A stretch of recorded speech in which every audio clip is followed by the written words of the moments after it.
Saya mengucapkan selamat malam untuk semuanya. Shalom, shalom damai dalam kasih Tuhan Yesus Kristus. Kita semua bersyukur hari ini kita bisa dipertemukan walau di dalam dunia virtual ini. Nah, walau keberadaan kita jauh satu sama lain, kita masih bisa kumpul di sini dan ini membuat saya senang banget begitu.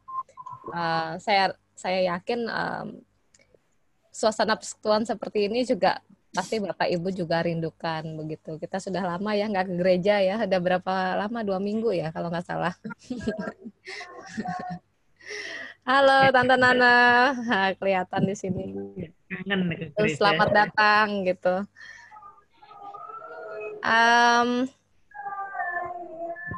Hari ini, malam ini kita akan mendapatkan berbagai macam informasi dan kami dari Komisi Dewasa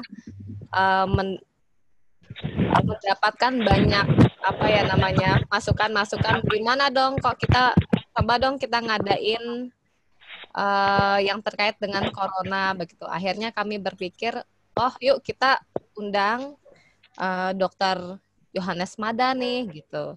Dia bisa berbagi dengan kita semua di sini walaupun ini memang cukup mendadak. Baru 1 minggu yang lalu kami berkumpul bersama gitu, yuk kita adain acara ini, kita coba ternyata luar biasa responnya yang mendaftar 100 peserta begitu. Nah, di sini Dr. Yohanes Mada sudah hadir ya? Cek. Sudah. Oh, sudah. Di manakah ya kok nggak muncul di sini, di tempat saya? Yang penting suaranya muncul. Ya, sudah. Oke. Oh, ini dia. Baik, tidak usah berlama-lama. Kalau begitu, kami persilahkan Pak Dr. Yohanes Mada yang tentunya sudah sangat terkenal di GKI Peterongan. Begitu untuk menyampaikan hal-hal seputar COVID-19 ini. Halo, gimana? Siapakah itu? Oke. Suasana agak terputus-putus, maaf. Baik, Bapak Ibu sekalian, langsung saja saya persilahkan waktu dan tempatnya untuk Bapak Dokter kita Yohanes Mada menjelaskan tentang bagaimana sih hal-hal yang terjadi saat ini terkait dengan COVID-19. Silahkan Pak Yohanes Mada. Sebelumnya kita bisa mulai berdoa dulu, Tiwi. Oh, oke. Maaf. Sebelum kita memulai, mari kita berdoa dulu. Saya minta Koh Wawan. Pak Wawan bisa memandu kita dalam doa. Ya. Mari kita berdoa.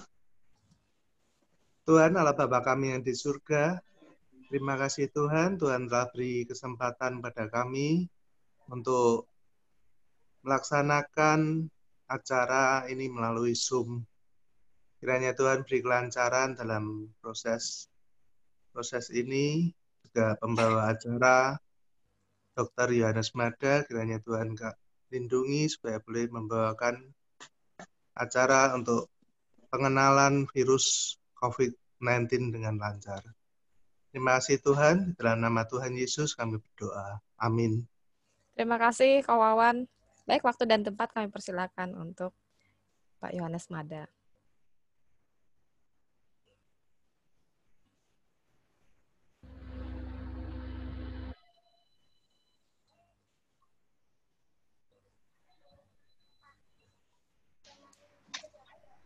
Pak Erik, boleh minta di-share apa yang sudah saya share tadi ke Pak Erik?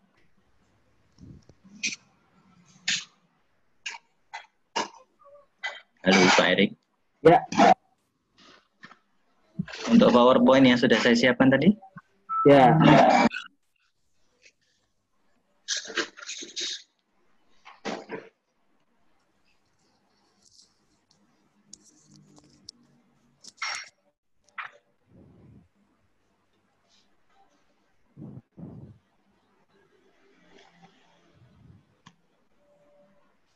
Slide? Ya.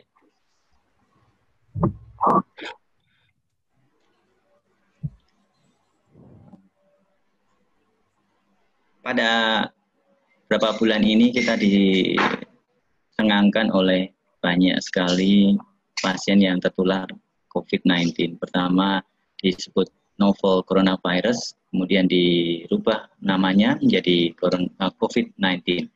Apa itu coronavirus? Dia merupakan virus yang zoonotik, artinya dia bisa ditransmisikan dari hewan ke manusia. Dia merupakan RNA virus bersirkulasi di hewan seperti unta, kucing, dan kelelawar. Sama seperti MERS dan SARS yang dulu, dia juga dapat menginfeksi manusia. Namun saat ini yang lebih parah daripada MERS dan SARS. Dulu hanya sekitar 10.000 kasus, tingkat kematian 10% untuk SARS dan 37% untuk MERS. Slide, Pak Erik.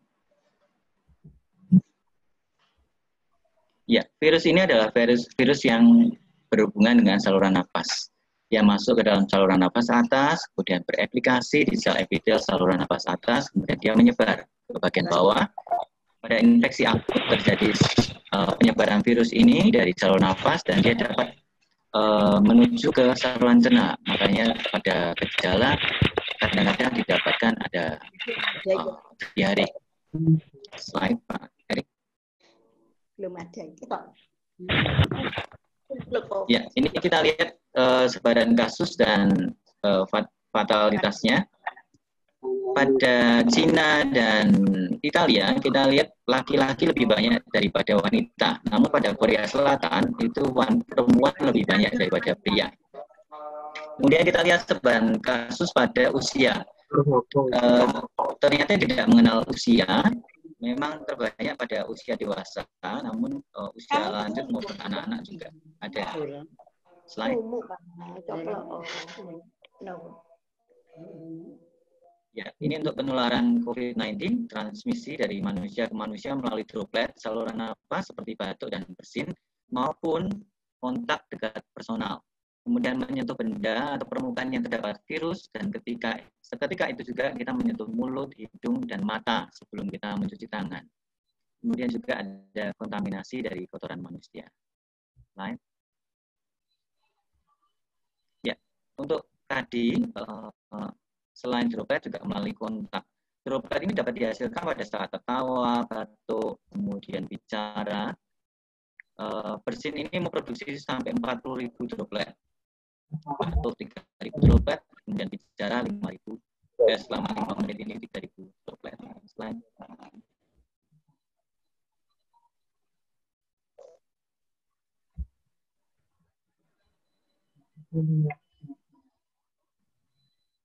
Bisa slide selanjutnya. Ya. Ini adalah ketahanan berbagai macam corona pada berbagai permukaan benda mati. Pada sebelumnya Pak Erik.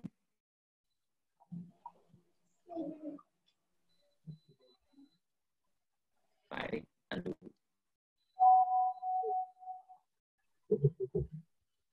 Pak Erik. Ya. Ya. Besi mencapai 48 jam. Kalau human coronavirus bisa sampai 5 hari. Aluminium 2-8 jam. Pak Erik, kembali yang tadi ya. Untuk logam bisa sampai 5 hari. Jalan terus ya Pak Erik ya.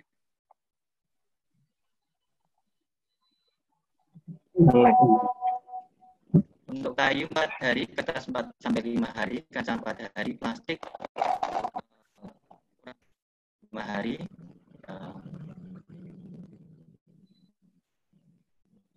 Lalu galon bedah sampai 2 hari, keramik sampai 5 hari, dan teflon 5 hari. Slide.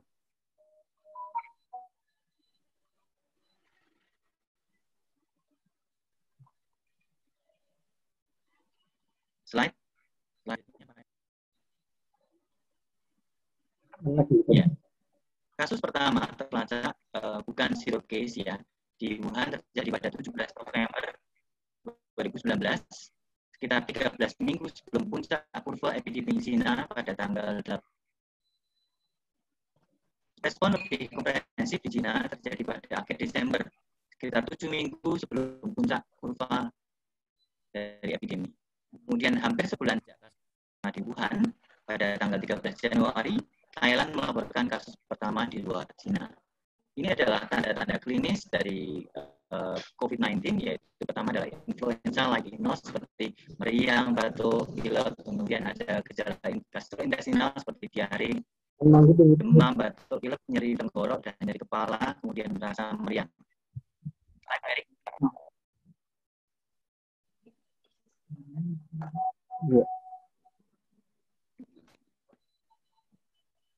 Betul Pak, ini Pak. Ini adalah cara penularan penyakit COVID-19. Yang pertama adalah penderita COVID-19, dia batuk atau bersin, kemudian dropletnya itu bisa terbang sekitar 1-2 meter, atau droplet tersebut kena tangan. Droplet dapat mencemari permukaan dan benda, dan tangan yang terinfeksi bisa menyentuh, tangan dapat terinfeksi karena menyentuh permukaan. Intinya adalah tangan yang menyentuh permukaan dan terkontaminasi tadi menyentuh hidung, mata. Dok, suaranya kurang jelas, putus-putus. Dan mulut kita, sehingga kita bisa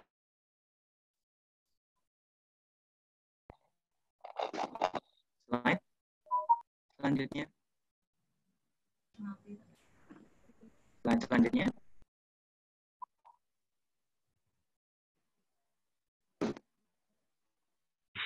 Yang lain bisa dibantu di mute supaya suara utama tidak terganggu.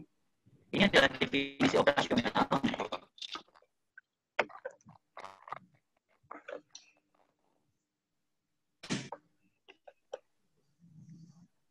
Ini adalah definisi operasional ya, tanpa gejala. Definisi operasional ini sudah berubah selama 4 kali. Adanya alias orang tanpa gejala.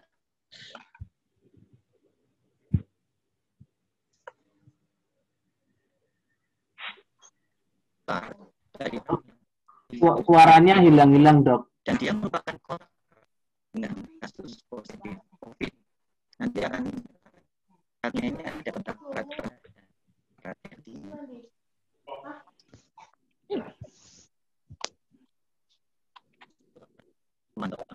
Orang yang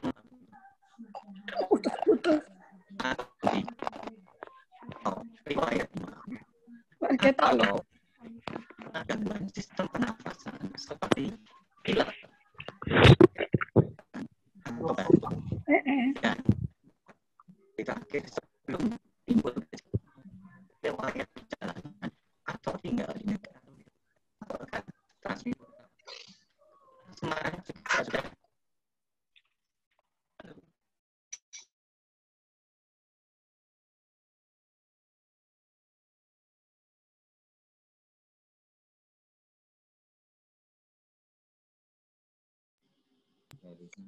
Halo? Ya. Masih bisa didengar? Masih, Pak. Masih. Ya. Dan dia merupakan kontak erat dengan kasus yang positif COVID-19.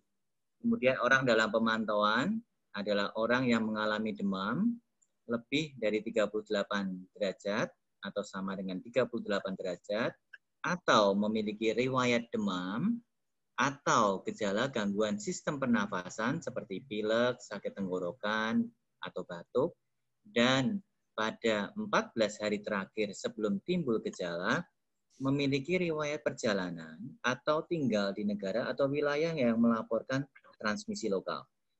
Kebetulan di Semarang sudah melaporkan adanya transmisi lokal. Seperti yang contoh hari ini, KTP Semarang itu diketahui ada 19 orang. Kemudian untuk definisi yang kedua adalah orang yang mengalami gejala gangguan sistem pernafasan seperti pilek, sakit tenggorokan atau batuk, bahkan ini tanpa panas ya. Dan pada 14 hari terakhir sebelum timbul gejala memiliki riwayat kontak dengan kasus yang confirm atau probable COVID-19.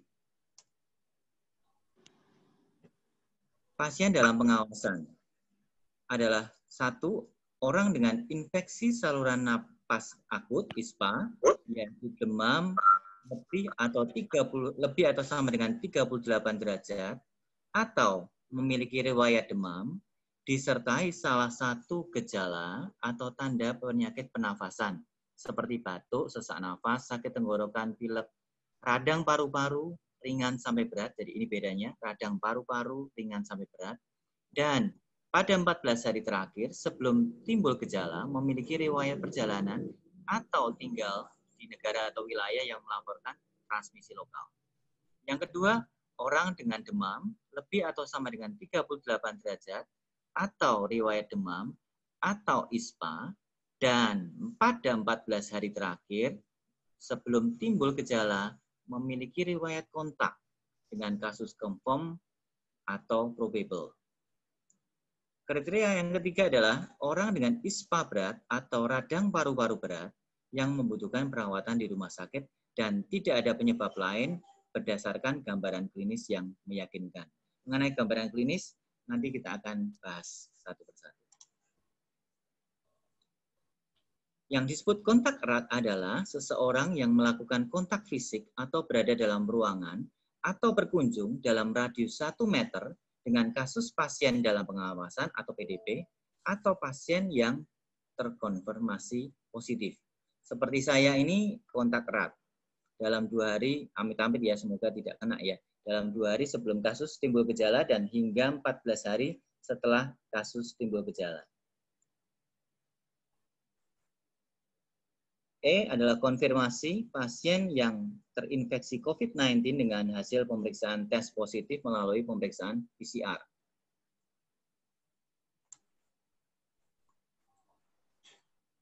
Ini adalah profil klinis dan laboratorium pasien COVID-19. Kita bisa lihat di sini yang tertinggi adalah demam serta batuk. Dan yang selanjutnya fatigue atau badan yang tidak enak gitu ya. Demam, batuk, pilek, nyeri tenggorok, fatigue, kemudian nyeri kepala, sesak, diare, bahkan yang terakhir ada gangguan perasa dan untuk membau, kemudian ada manifestasi dari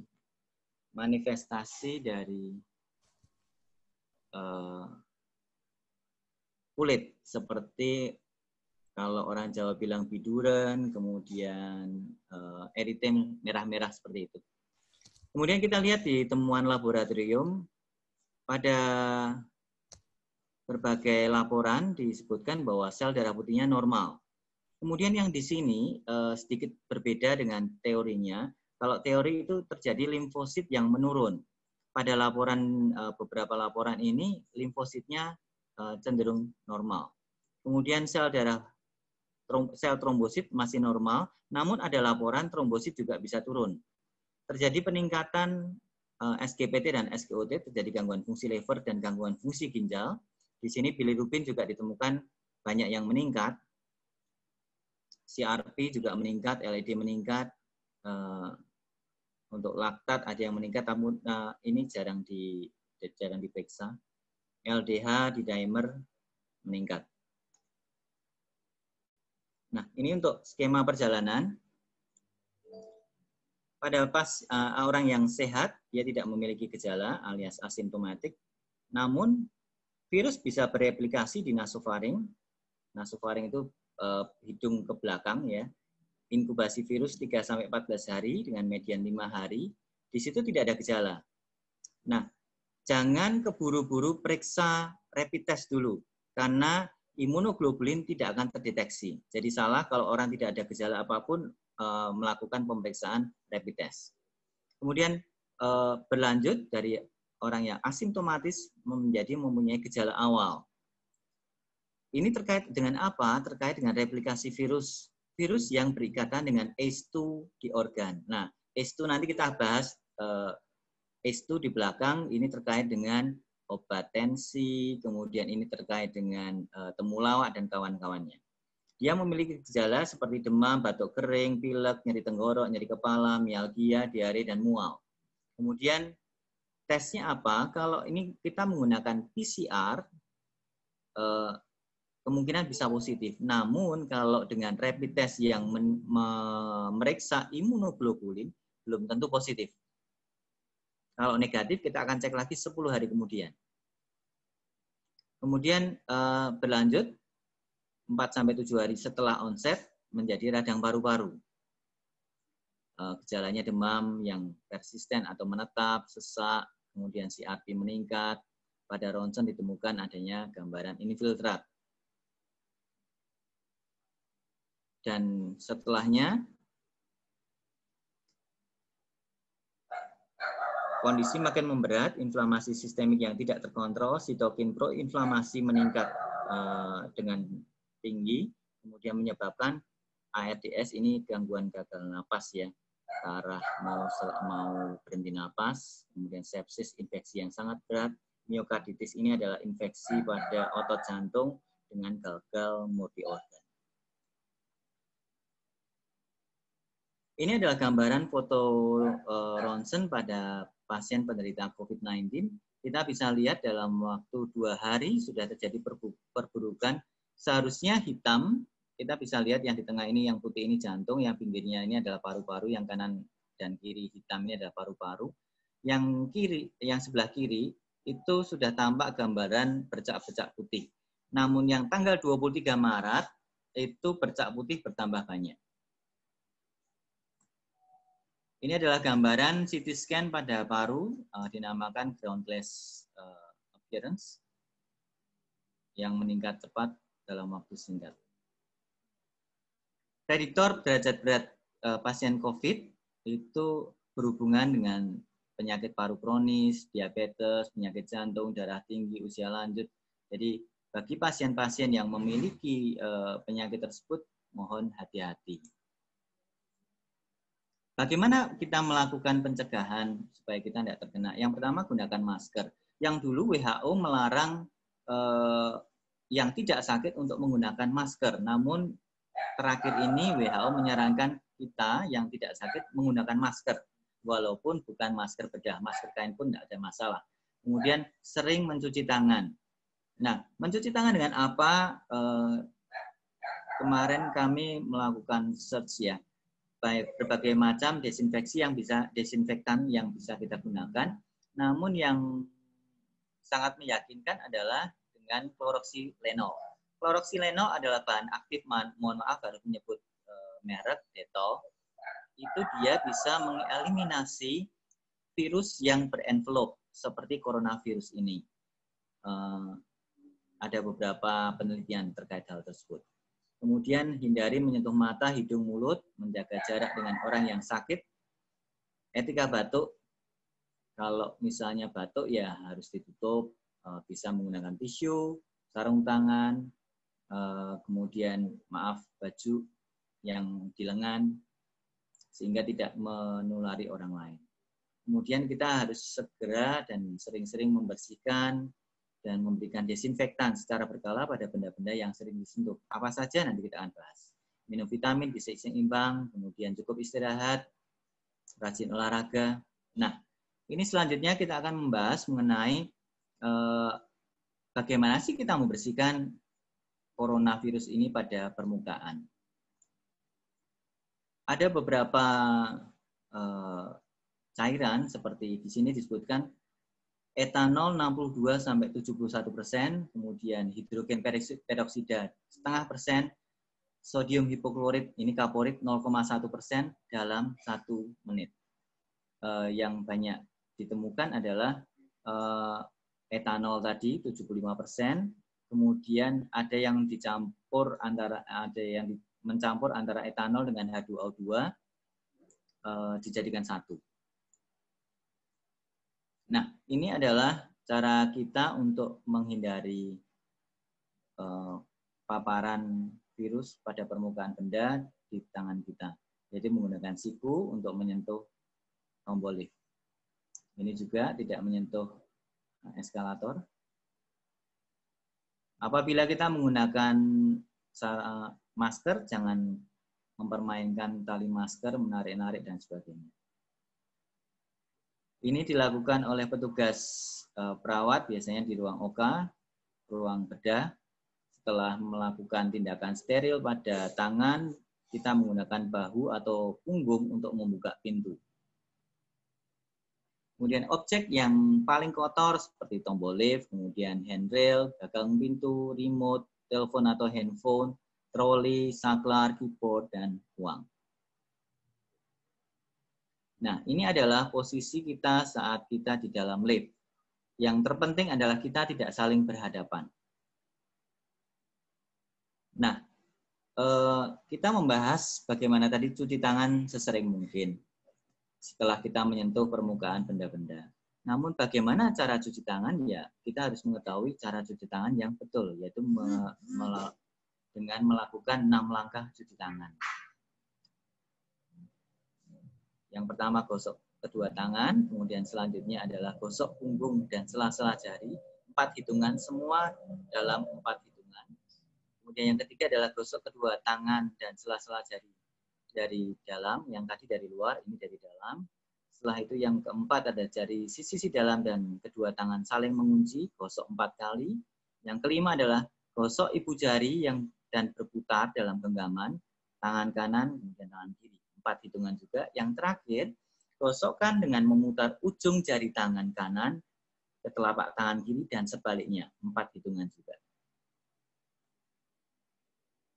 Ini adalah bagaimana cara kita mengetahui apa yang harus kita lakukan apabila kita merupakan OTG, kemudian kontak erat, dan lain sebagainya. Apabila kita adalah pelaku perjalanan dari negara terjangkit, namun tanpa gejala, maka yang harus dilakukan adalah self-monitoring. Ini pun seringkali menimbulkan ketakutan, kekhawatiran, seperti ya, kami memiliki karyawan yang baru pulang dari Thailand, 2 orang. Pada waktu lagi geger COVID, mereka nekat ke Thailand. Pada waktu mereka pulang, nah baru teman-temannya geger nih. Apa yang harus dilakukan? Nah kembali, kalau tanpa gejala, ya self-monitoring aja. Kemudian kontak erat resiko rendah. Apa yang dimaksud? Dia tanpa gejala, namun kontak dengan PDP. Seperti saya ini, tanpa gejala, kontak dengan pasien PDP. Karena setiap hari saya megang pasien PDP. Yang dilakukan apa? Observasi. Apakah kita ada gejala atau tidak. Kemudian kalau ada gejala, ya nanti karantina rumah. Kemudian kontak erat resiko tinggi tanpa gejala, namun memiliki kontak dengan pasien yang probable atau konfirmasi. Yang dilakukan apa? Kita melakukan pemeriksaan sampel PCR pada hari pertama dan hari ke-14. Kemudian apa yang kita lakukan dengan ODP? Sama, dilakukan pemeriksaan sampel pada hari pertama dan kedua. Untuk pasien PDP dilakukan pemeriksaan sampel hari pertama dan kedua. Bedanya ODP dan PDP itu isolasinya. Kalau ODP isolasi di rumah, PDP isolasi di rumah sakit. Namun, pada perkembangan terakhir, PDP pun dibagi lagi menjadi 3. Kalau PDP ringan, itu isolasi di rumah. PDP sedang sampai berat, mulai di rumah sakit. Ya, mungkin demikian. Terima kasih. Untuk sementara slide yang saya sampaikan sudah habis. Apakah kira-kira ada pertanyaan? Ya, terima kasih Pak Dokter. Pak, ini tadi sembari kita menunggu ada beberapa pertanyaan yang masuk. Jadi misalnya ini tadi dari Tante Meike. Tante Meike ingin bertanya apakah vitamin-vitamin yang diminum semacam kayak imbus, kemudian ada berbagai macam vitamin yang lain itu tuh apakah benar kita bisa minum itu dan harusnya berapa miligramnya yang benar. Kemudian ada juga rumor-rumor tentang vitamin C. Ada yang C yang dosis tinggi itulah yang bagus, tapi belakangan muncul juga rumor mengatakan bahwa harusnya vitamin C yang benar adalah yang sekitar berapa itu, sekitar 50 graman dan sebagainya. Kira-kira gimana Pak? Ya, mengenai vitamin sebetulnya tidak ada penelitian terkait hal tersebut. Namun kita bisa lihat bahwa contohnya seperti vitamin C. Di slide saya sebetulnya bagian bawah ada, kalau Pak Erik bisa menampilkan, Dia merupakan cofaktor berbagai enzim, kemudian dia juga antioksidan, sebagian besar yang vitamin C, vitamin E, vitamin D ya. Rata-rata sebagai antioksidan dan mereka menekan inflamasi dan kerusakan jaringan terkait respon imun. Pada randomized control trial, pada salah satu RCT itu dia menunjukkan bahwa penggunaan vitamin C dia menurunkan angka kejadian infeksi saluran napas secara signifikan dan dia menurunkan durasi perawatan ICU dengan ventilator. Dengan dasar itu makanya ada penggunaan vitamin C pada terapi COVID. Mengenai kebutuhan itu memang bervariatif tergantung umur. Seperti bayi, remaja, dewasa itu berbeda-beda dari 40 sampai 90 mg. Itu pun berbeda antara pria dan wanita. Kemudian wanita hamil dan menyusui pun itu berbeda, sekitar 80 sampai 120 mg per hari. Demikian juga untuk vitamin E. Vitamin E juga sama, meningkatkan respon tubuh terhadap inflamasi, kekebalan kita menjadi meningkat dengan mengkonsumsi vitamin E. Namun sama, kebutuhan juga tidak boleh tinggi-tinggi, dalam pemenuhannya hanya sekitar 4 mg. Demikian juga penggunaan echinacea yang mungkin agak marak ya. Tidak ada bukti yang membuktikan bahwa penggunaan echinacea dapat mencegah COVID-19. Demikian, Dwi. Demikian. Oke, ini ada lagi pertanyaan yang masuk lagi dari Cik Mira Johana. Ini salah satu kegelisahan juga sih. Karena sudah ada nih satu kasus satu orang yang pernah kena COVID ini lebih dari 1 kali. Apakah memang betul itu, Dok? Apakah mungkin ini virus ini bisa mutasi di dalam tubuh yang bersangkutan atau bagaimana? Mutasi dimungkinkan, namun relapse juga dimungkinkan. Artinya begini, kalau misal ada laporan yang menyebutkan bahwa pasien yang COVID positif kemudian sudah sembuh dalam 2 minggu di swab anal itu masih positif. Artinya dia masih karier. Masih dimungkinkan ada infeksi ulang terkait COVID-19 tersebut. Oke, berarti memang harus dipastikan betul bahwa orang ini memang sembuh ya, Dok ya. Untuk kepastiannya orang itu sembuh atau tidak itu seperti apa, Dok? Yang pertama adalah gejalanya membaik. Tadi kita lihat bahwa terjadi penurunan baik klinis itu gejala fisik ya, kemudian laboratoris maupun ronsen yang demikian cepat memburuk dalam waktu singkat. Nah, kalau dia membaik, otomatis semuanya harus membaik. Yang pertama, klinisnya membaik. Yang kedua, ditentukan juga dengan pemeriksaan dari PCR ya, yang paling pasti adalah dari PCR sebanyak 2 kali yang memastikan orang tersebut negatif. Ada yang mengatakan begini, Dok. Di media massa dibilang kalau misalnya Anda sudah terkena COVID-19 dan Anda sembuh, walaupun Anda sembuh tapi paru-paru Anda rusak. Apakah benar demikian, Dok? Apabila sudah terkena paru-paru, tadi kita lihat di ronsen kan dia bisa menyebabkan kerusakan paru-paru secara parah. Namun perbaikan masih tetap dimungkinkan. Jadi kalau misalnya radang paru-parunya membaik, paru-paru tidak akan rusak sedemikian parah. Oke, berarti ada kemungkinan bisa tubuh itu membuat paru-paru kita itu menjadi baik kembali gitu ya, Dok, atau bagaimana, Dok?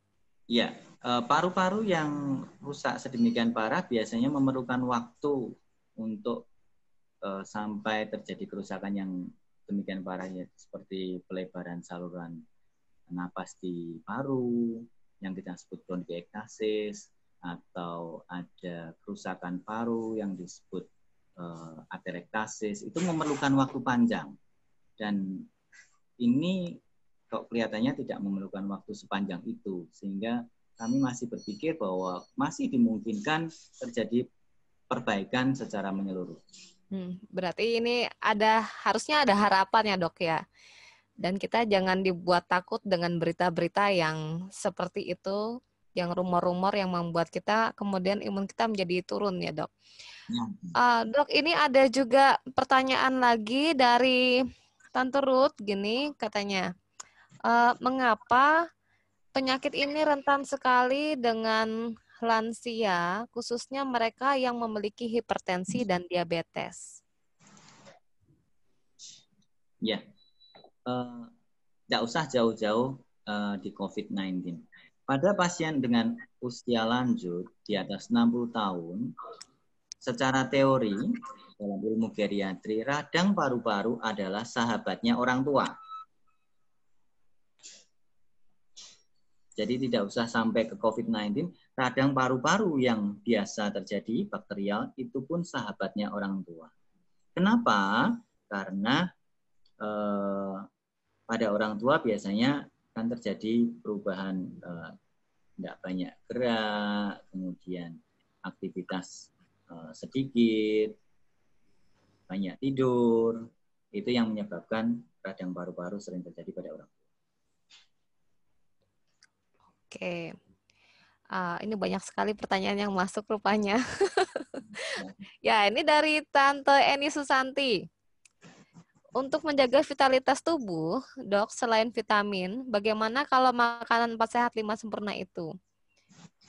Kurang dengan telur dan susu, tapi takut kolesterol meningkat, gimana dok? Tanya. Ya, hindari kuning telurnya aja, putih telurnya aja. Pakai putih telurnya aja dok? Ya, putih telur boleh. Makan kuningnya juga sekali-sekali boleh. Oh, berarti memang kuning telurnya itu patut kita hindari, nggak boleh terlalu banyak ya dok ya? Oke. Bentar. Ada lagi dok. Dari Om Hadi Hartojo ini. Ada pendapat virus ini berkembang pesat karena adanya asam amino.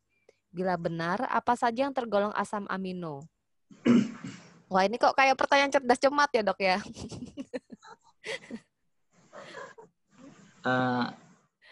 Saya agak kurang jelas dengan pertanyaan ini ya.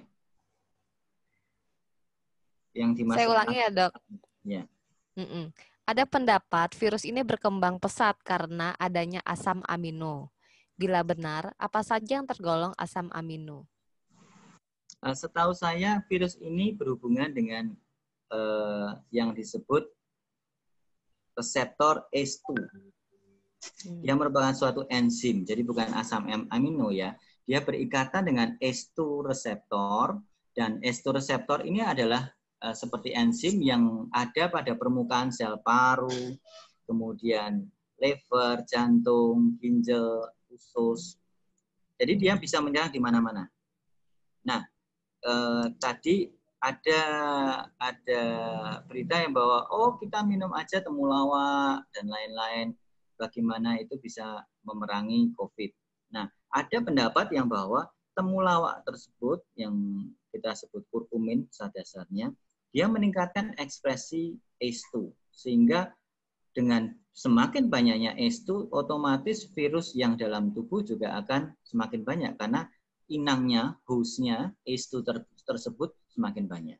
Demikian. Baik, terima kasih. Masih ada waktu juga untuk tanya jawab lagi. Ini dari Ibu Wulandingrum. Nah, ini jam berapa sebaiknya berjemur, Pak? Ada yang bilang 10.11, 11.12. Wah, ini panas sekali nih, Bu.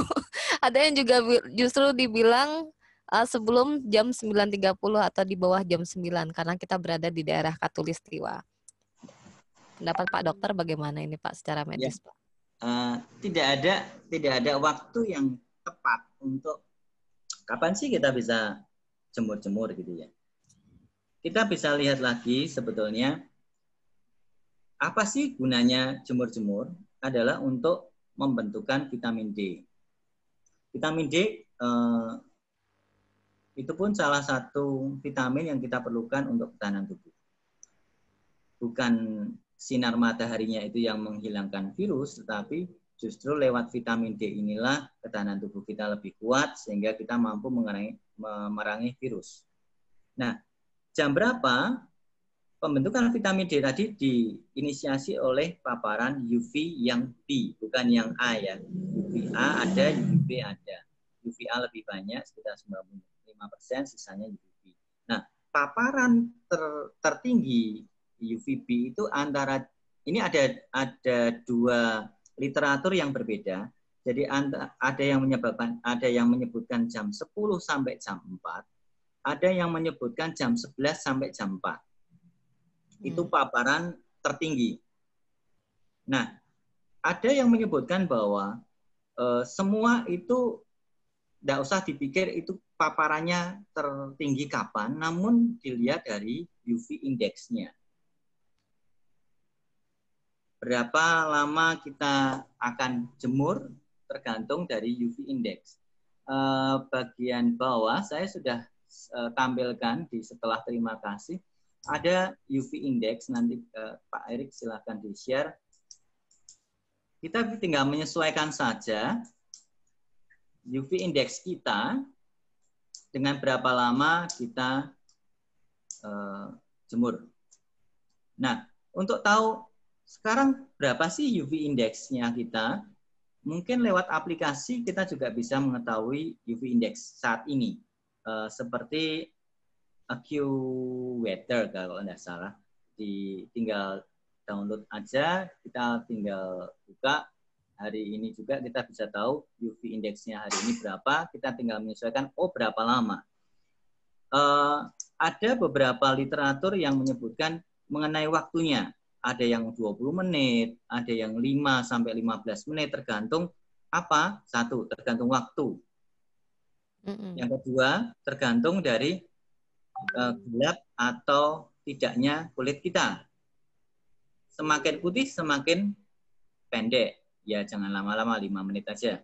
Semakin hitam, ya lebih lama. Kenapa? Karena melatonin menghambat penyerapannya.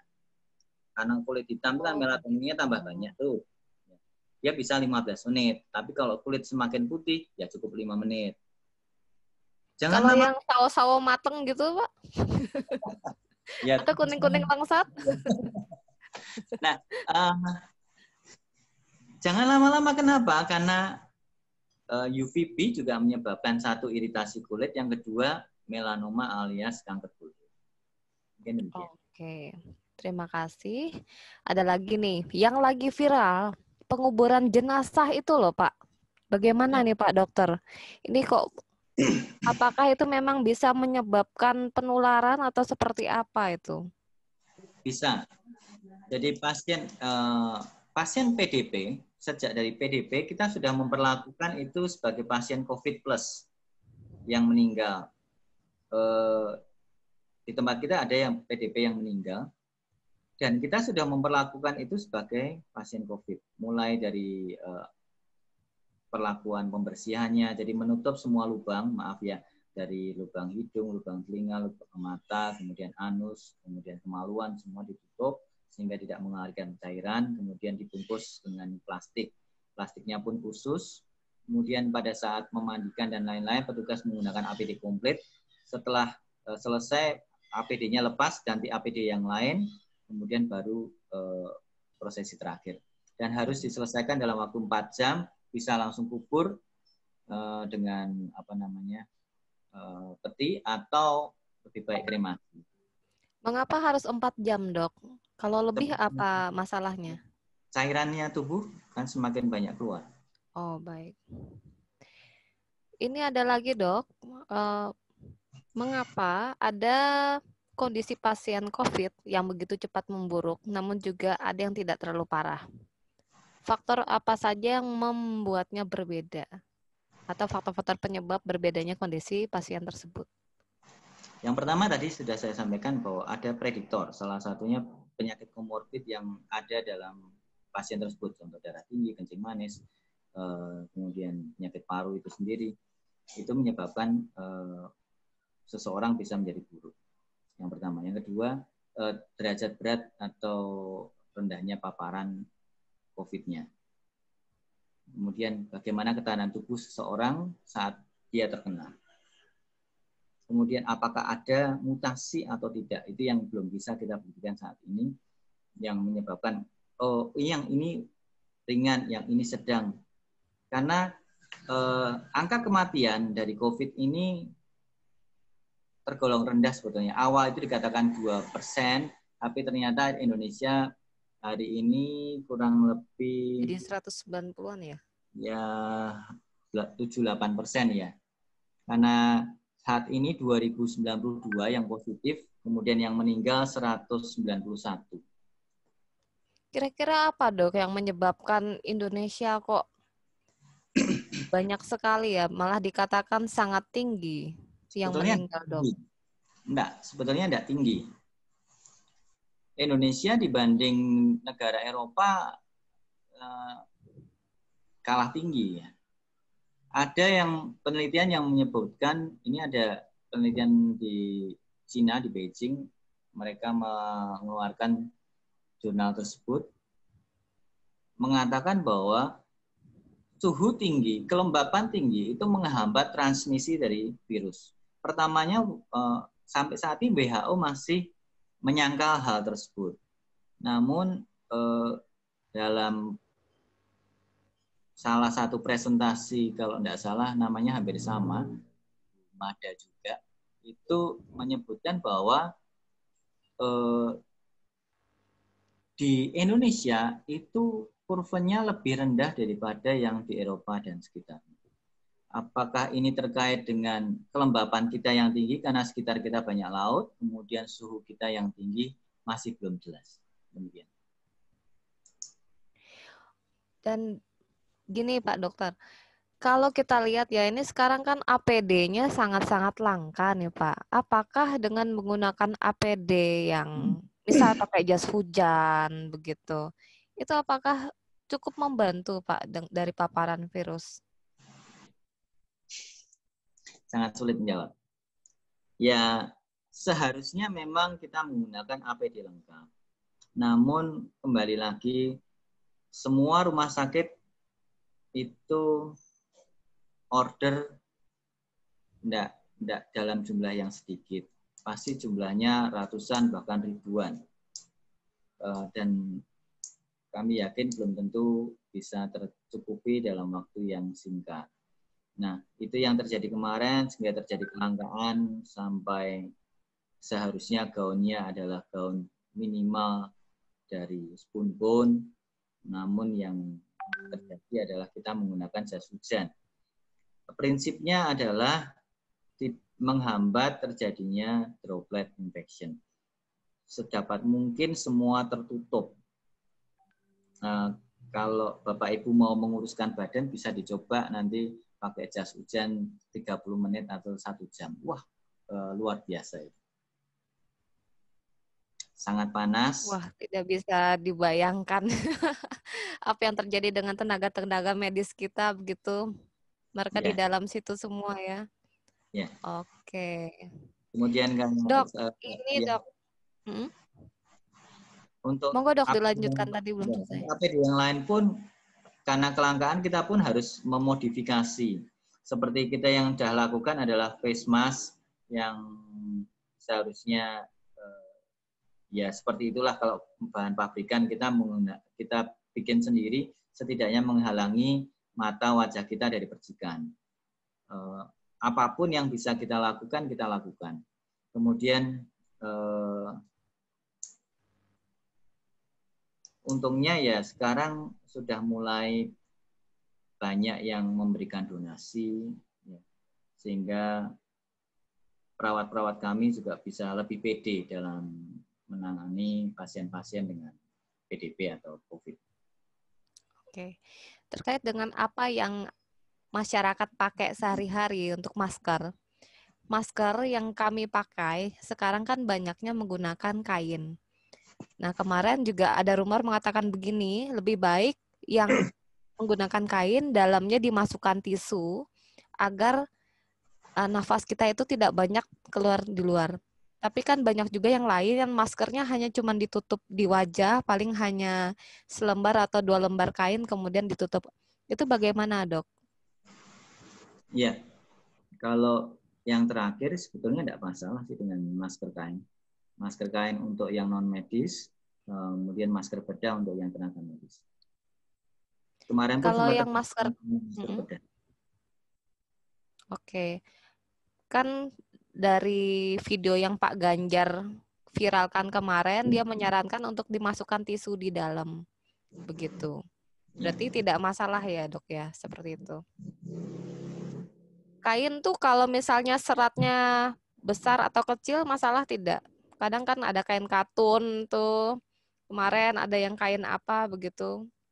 Ya, di bagian terakhir saya di halaman 41 itu saya masukkan juga mengenai berbagai macam masker ya.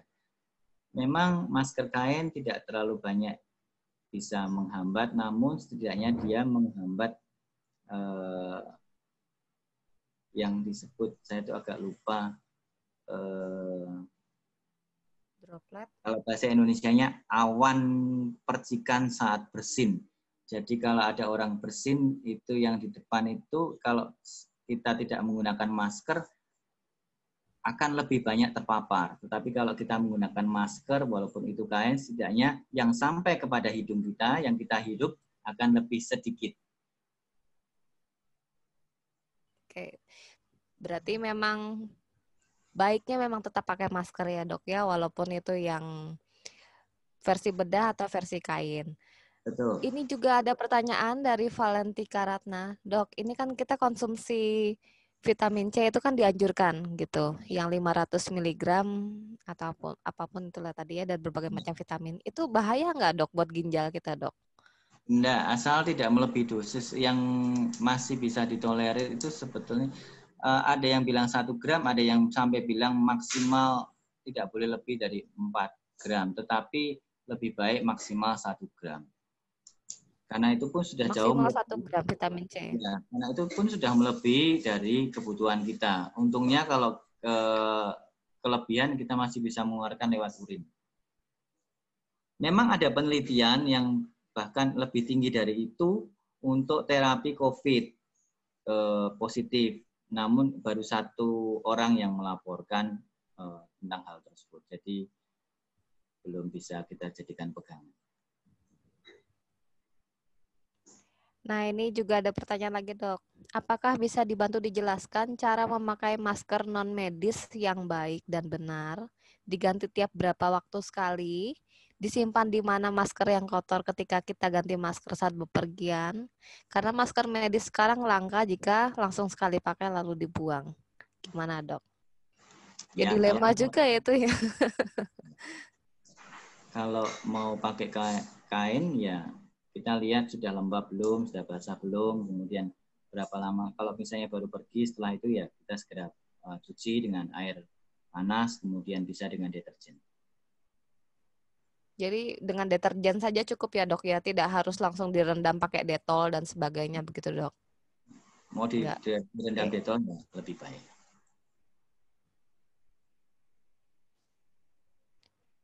Ini ada yang masih penasaran juga, apakah virus itu sejenis makhluk hidup, Dok? Ya, dia memang makhluk hidup karena dia bisa bereplikasi. Oke. Katanya ada yang buatan manusia. Emang bisa, Dok? Memang manusia membuat virus itu bisa apakah, Dok? Bukan membuat virus ya, membuat virus menjadi senjata pembunuh bisa. Ya, dia memberikan sesuatu sehingga virus yang harusnya tidak apa-apa bermutasi menjadi virus yang menjadi virus yang membunuh. Bukan membuat ya. Oke. Sebentar, Dok. Ini malah makin banyak lagi pertanyaan. Silakan. Wah, ini dari Koh Ling Fung. Saya sudah 2 mingguan sakit tenggorokan. Minum obat baikan, terus sakit lagi. Mah juga sakit. Nggak demam, nggak diare, juga nggak bersentuhan dengan yang sakit corona. Saya minum Cefadoxil, Dexamethasone. Apa sudah benar obatnya, Dok? Nah, ini sekarang.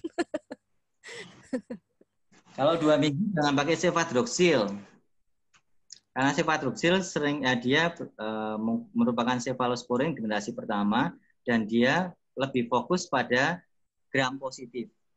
Kalau sudah 2 minggu, kita perlu pikirkan adanya gram negatif. Jadi cefadroxil pada penggunaan penyakit yang sudah lama lebih baik kita hindari dan kita menggunakan obat lain, baik itu bisa cephalosporin generasi kedua, ketiga, atau yang golongan quinolone. Saya tidak boleh sebutkan barangnya ya. Gak apa-apa lah dok, sedikit-sedikit. Oh, Sama ya. ini dok, ini juga ada rumor mengatakan bahwa kalau kita terindikasi gejala COVID-19, untuk perawatan di rumah, kita tidak boleh minum obat untuk menurunkan panas itu dengan minum ibuprofen, tapi lebih baik hanya paracetamol begitu. Apakah betul demikian, dok? Sekali lagi itu masih pro kontra, dok. Memang ada yang menyebutkan hindari ibuprofen, tetapi sekali lagi masih pro kontra. Memang kalau ibuprofen dia tidak bagus untuk lambung, jadi caranya memang lebih aman paracetamol. Mana dok? Bisa diulangi lagi dok? Ibuprofen lebih tidak bagus terhadap lambung sehingga kita lebih memilih paracetamol. Oke, jadi memang kita dianjurkan lebih baik paracetamol saja untuk sekarang ya dok ya? Iya. Kalau menemukan gejala-gejala flu dan sebagainya. Andai kata dok, kita biasanya memang flu diikuti rada-rada sumeng badannya, sakit tenggorokan sedikit, begitu. Apakah boleh langsung minum obat atau ini katanya lebih baik self healing aja begitu? Itu kalau flu itu bisa sembuh sendiri. Bagaimana dok harusnya yang kita lakukan? Flu memang kalau virus penyebabnya adalah dia merupakan self-limiting disease, artinya penyakit yang bisa sembuh sendiri. Sama seperti coronavirus ini, dia pun self-limiting disease, artinya yang bisa sembuh sendiri apabila dia tidak dicampuri oleh yang lain-lain. Yang sering terjadi dia dicampuri oleh bakteri, seringkali itu dari golongan pneumococcus ya, sehingga menyebabkan kondisi bisa lebih buruk. Makanya kenapa sekarang berkembang, harus vaksin pneumonia loh, gitu ya. Ya karena ada seringkali ditumpangi oleh bakteri. Makanya vaksin pneumonia memang dianjurkan, terutama pada orang tua. Ini ada lagi dok pertanyaan. Bila kita melakukan isolasi mandiri, obat apa yang manjur untuk mengatasi COVID? Sembuh dengan range seberapa lama kira-kira dok? Kembali, kalau yang ODP maupun PDP, semua terapinya adalah simptomatik, artinya sesuai dengan gejala saja. Mungkin maksudnya apakah diperlukan meminum kloroquine dan sebagainya ya? Mungkin tidak ya. Semua harus dalam konsultasi dengan dokter. Kenapa? Karena kloroquine sendiri itu menyebabkan kalau tidak dalam kontrol yang baik, dia bisa menyebabkan gangguan irama jantung, bahkan bisa fatal, menimbulkan kematian. Apalagi kalau dia dicampur dengan azitromisin. Memang terapi salah satunya adalah kloroquine, hidroksikloroquine dengan azitromisin. Namun semua itu perlu pemantauan secara ketat dalam irama jantung dan keluhan sesak. Demikian. Jadi intinya adalah simptomatik dan sesuai dengan saran dokter.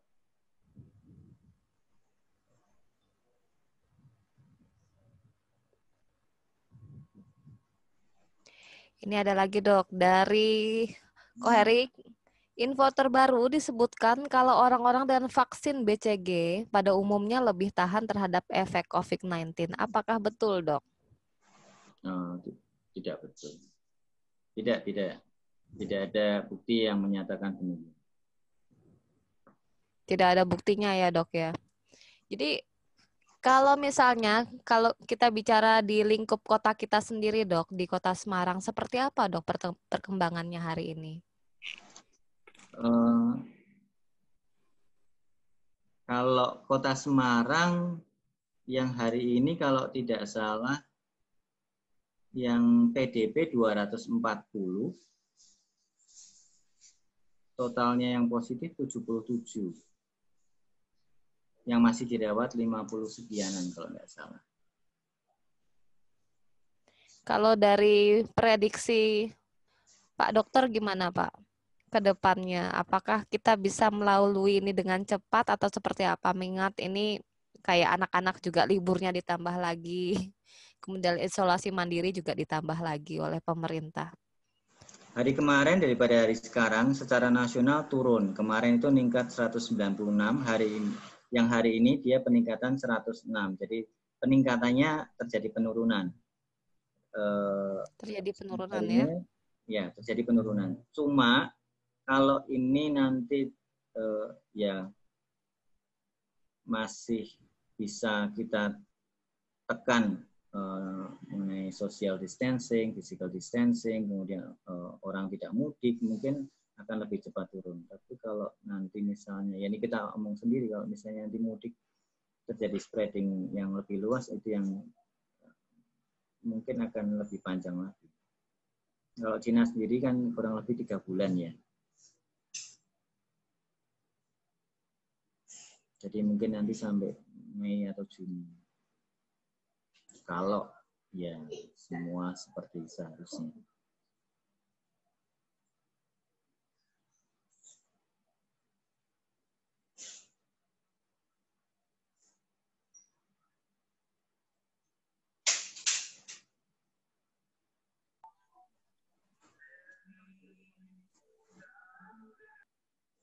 Ada lagi? Nampaknya pertanyaan sudah banyak terjawab. Sebentar saya lihat lagi. Oh ini Dok, ada terakhir ya, terakhir. Ini Dok, dari Devina. Mengenai paparan corona di rumah sakit, ada keluarga usia 74 tahun Dok. Terakhir diminta dokter umum untuk cek ke dokter spesialis jantung setelah mempelajari hasil tes EKG. Namun pertimbangan keluarga khawatir untuk melakukan pemeriksaan lebih lanjut karena usianya memang sudah lanjut dan rentan kena virus. Bagaimana bijaknya Dok seperti itu? Saya juga takut juga sih Dok. Kalau saya sakit, saya nggak berani ke rumah sakit juga. Takut malah ketularan. Ini bagaimana Dok? Ya. Yeah. Kalau memang terpaksa ya apa boleh buat rumah sakit dengan memakai masker. Ini yang pertama. Yang kedua, memastikan jam kedatangan sama seperti nomor antrian. Jadi kalau misalnya antrian nomor 10 kurang lebih ya 5 menit kali 3 sampai 5 menit kali 10 berarti setengah jam sampai 1 jam setelah dari dokternya praktek.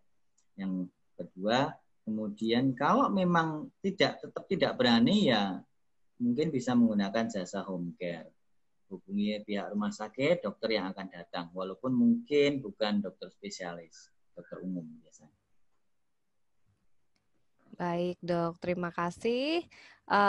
Sharingnya hari ini, saya yakin informasinya bisa membuat jemaat kita hari ini menjadi lebih tercerahkan dan harapan kita juga menjadi lebih baik lagi.